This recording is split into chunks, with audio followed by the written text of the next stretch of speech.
Kendrick Lamar is one of the most creative and talented hip-hop rappers of all times, arguably the best. Despite his amount of accolades and dominance in the hip-hop industry, there's a lot of flaws and struggles that he's overcome and is currently dealing with several hurts, habits, and hang-ups that the common public may not have been hip to prior to the release of his latest album, Mr. Morale and the Big Steppers. The production, cadences, over and undertones in the album are perfect. But as you should know, and I know with being a relationship coach, no human being is without flaws and blemishes.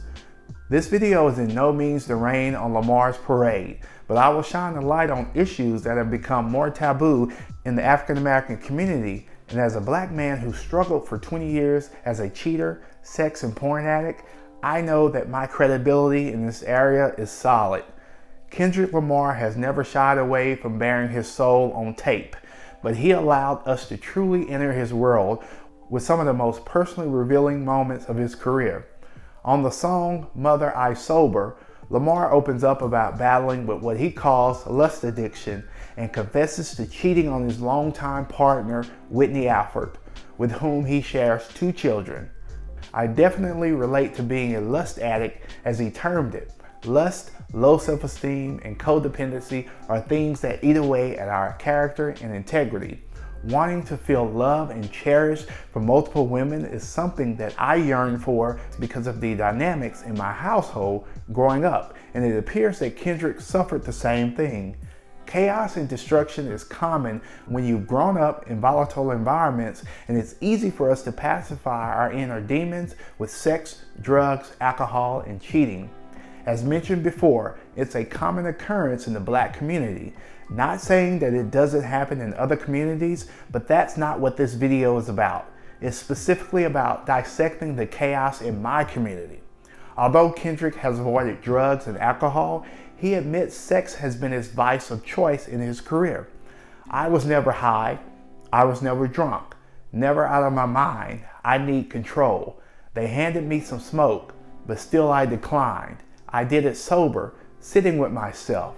I went through all emotions, no dependence, except for one, Let Me Bring You Closer. He raps over the somber piano instrumental. Intoxicated, there's a lustful nature that I failed to mention, insecurities that I project. Sleeping with other women, Whitney's hurt, the pure soul I know.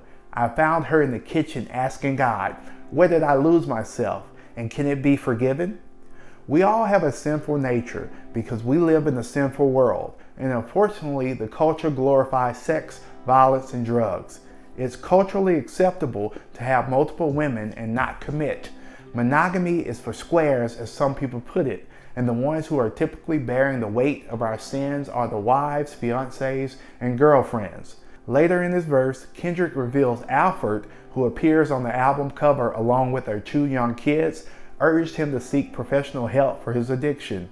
Broke me down. She looked me in the eyes. Is there an addiction? I said no, but this time I lied.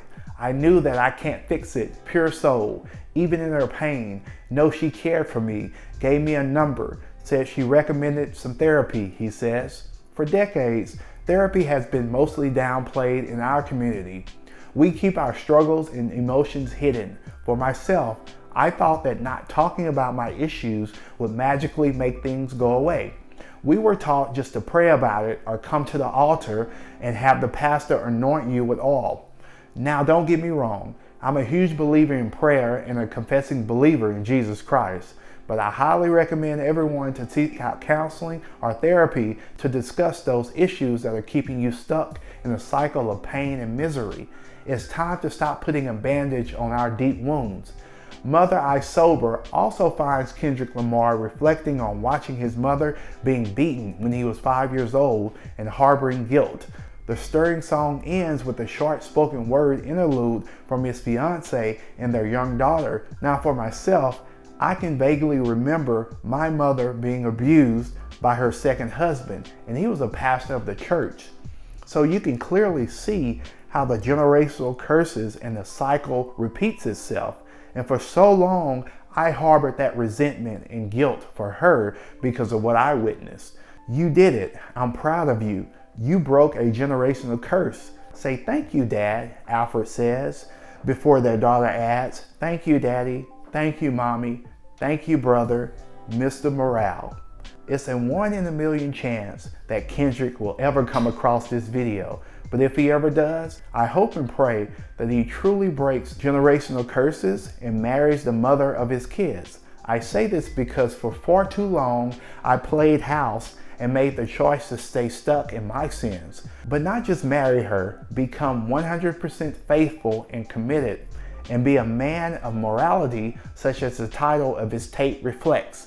And yes, I said tape because I'm old school and it just sounds better. I encourage every one of you to think about your current life, and if it's not where you want it to be mature enough to work on yourself and not make your life worse by making irrational decisions. The cycle just repeats itself when it comes to toxic relationships and unhealthy human beings. As your personal development and relationship mentor, my goal is to see you all thrive in life, and that's why your free 1-hour coaching session is now available. Please contact me at lifecoachjscott@gmail.com to get started. There's nothing more pleasing to me than to see you become a good kid in a mad city. If you've received value from this content and would like more, don't forget to like, subscribe, and remember to turn on your notifications so you'll never miss out on my weekly content. Thanks again, and until next time, be safe and take care.